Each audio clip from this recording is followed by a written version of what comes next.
सरशारी की वो कौन सी कैफियत थी जिसमें रश्मिदस पानी के टब से निकला और मैंने पा लिया, और मैं इस दिन कुदरत के राज तक पहुंच गया। मैंने एक लंबी सांस ली, एक तवील कहकहा लगाया और रुक कर घर आ गया। मुझे अपने तवील कहकहे और लंबी सांस से आइंस्टाइन, न्यूटन और लुई पास्चर की मुसर्रत की खुशबू आ रही थी। मैंने उस दिन जाना, सरशारी की वो कौन सी कैफियत थी जिसमें रश्मिदस पानी के टब से निकला और मैंने पा लिया। मैंने पा लिया के नारे लगाता हुआ नंगा गली में आ गया। लुई पास्चर कपड़े फाड़ कर लेबोरेटरी से बाहर आ गया और दीवाना वार कहकहे लगाता रहा। या न्यूटन से उठाकर ग्राउंड में दौड़ पड़ा, या आइंस्टाइन सड़क पर एक टांग पर नाचने लगा। कुदरत का राज पा जाना अल्लाह ताला की बहुत बड़ी नेमत होती है, और ये नेमत इंसान को चंद लम्हों के लिए पागल कर देती है। मेरी कैफियत भी उस वक्त वैसी थी।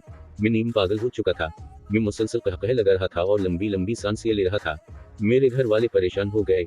उनका ख्याल था मुझे नुकसानात, धोखों, खराबियों और परेशानियों ने पागल कर दिया है। मैं दीवाना हो गया हूँ। मुझे आप ही इस वक्त देखते तो आप ही यही समझते, मगर मैं इस लम्हे का रश्मिदस था।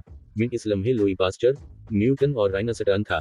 मैं घर आया, मैंने वजू किया, जाए नमाज बिछाई और सजदे में गिर गया। मैंने अल्लाह से अपने शिरक, अपने कफर और अपनी बेवकूफ़ियों की मुआफ़ी मांगना शुरू की, और उस वक्त तक सजदे में गिरा रहा जब तक अल्लाह ताला ने मुझे मुआफ़ ना कर दिया। वो जब ये कहानी सुना रहे थे तो उनकी आंखों में आंसू थे। वो टिश्यू से बार बार आंखों के कोने साफ करते थे और मुंह ही मुंह में कोई कलिमा दोहराते थे। मुझे इस कलमे के सिर्फ 2 लफ्ज़ समझ आते थे, अल्लाह और शकर। मैंने उनसे पूछा, आपको कैसे मालूम हुआ आपको अल्लाह ताला ने मुआफ़ कर दिया है? उनके चेहरे पर मुस्कुराहट आ गई। ये मुस्कुराहट बारिश के बाद की धूप जैसी थी, निखरी, ताज़ा और चमकदार। वो बोले, इंसान का दिल अल्लाह का मरकज़ होता है। अल्लाह आपके दिल में रहता है। ये जब आपसे नाराज होता है तो आपका दिल भारी हो जाता है। आपको यूं महसूस होता है आपके सीने पर जैसे कोई भारी पत्थर रख दिया गया हो और आप इस पत्थर के बोझ तले दब रहे हैं। आपके अंदर जब तक ये कैफियत रहे आप जान लें अल्लाह आपसे नाराज है, लेकिन आपसे अल्लाह ताला यूं ही राजी होता है आपके दिल का बोझ खत्म हो जाता है।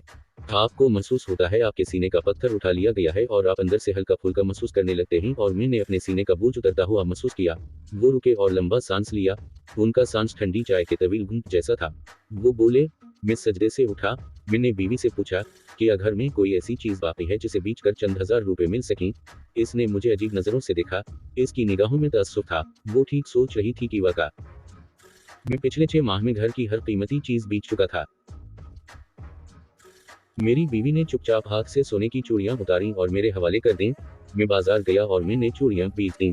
मुझे 22,000 रुपए मिले। मैंने 3,000 रुपए खैरात कर दिए और 19,000 रुपए लेकर सोतर मंडी चला गया। मंडी में इस दिन मंदी चल रही थी। मैंने 3 लाख रुपए का धागा खरीद लिया। मैंने 18,000 रुपए भी अना दिया। बाकी रकम के लिए 3 दिन की मोहलत ली। 1,000 रुपए का खाना लिया और घर आ गया। मैं 15 साल से कारोबार कर रहा था। मैं हर सौदे के बाद परेशान होता था। मेरे दिल में नुकसान की भांस सी फुंसी रहती थी, लेकिन ये मेरी जिंदगी का पहला सौदा था जिसके बाद मेरे अंदर शक या अंदेशे के सांप ने फन नहीं फैलाया कि वह मुझे यकीन था ये सौदा मुझे दोबारा कदमों पर खड़ा कर देगा।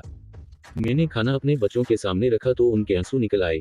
इन्हें 3 दिन बाद खाना नसीब हुआ था। हम लोग इत्मीनान से सो गए। अगले दिन उठ बढ़िए तो हकीकतन एक नया दिन था। मेरा माल गोदाम में पड़ा पड़ा महंगा हो चुका था। मुझे उसी दुकानदार ने 25,000 रुपए मुनाफा की पेशकश कर दी,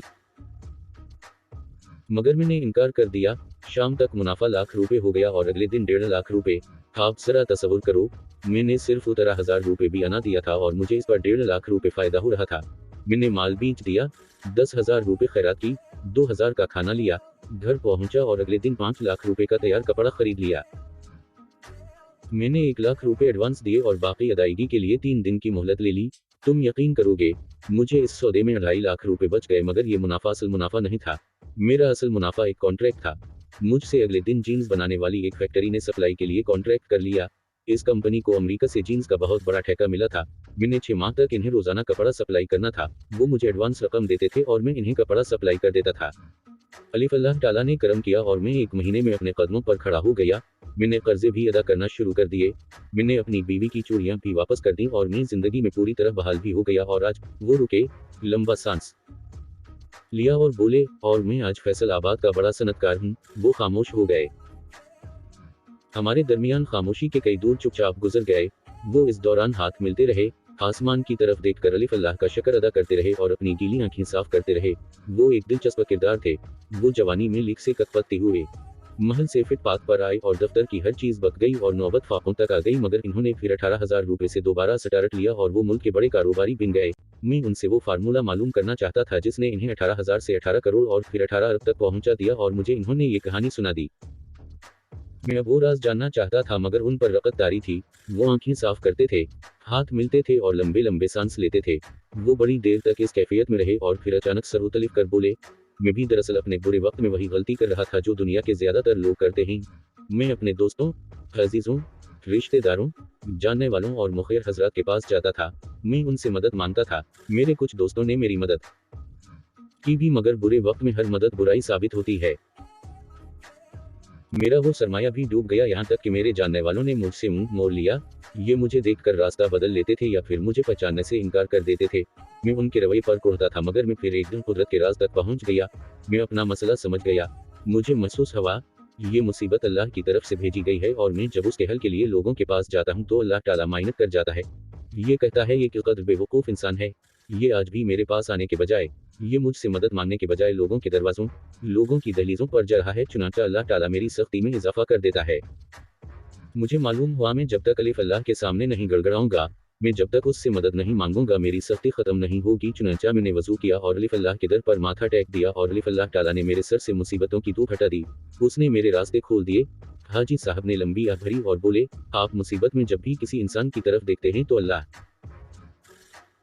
माइनत कर जाता है और आपकी मुसीबत में इजाफा हो जाता है। लिहाजा मेरी नसीहत पले बांध लो, बुरे वक्त में कभी किसी इंसान के दरवाजे पर दस्तक न दो, सिर्फ और सिर्फ अल्लाह से रुजू करो, तुम्हारी मुसीबत खत्म हो जाएगी। ये कुदरत का बड़ा राज था और अल्लाह ताला ने मुझ पर करम किया और ये राज मुझ पर खोल दिया। वो चले गए लेकिन जाते जाते मुझे भी अरश में दस्त बना गए।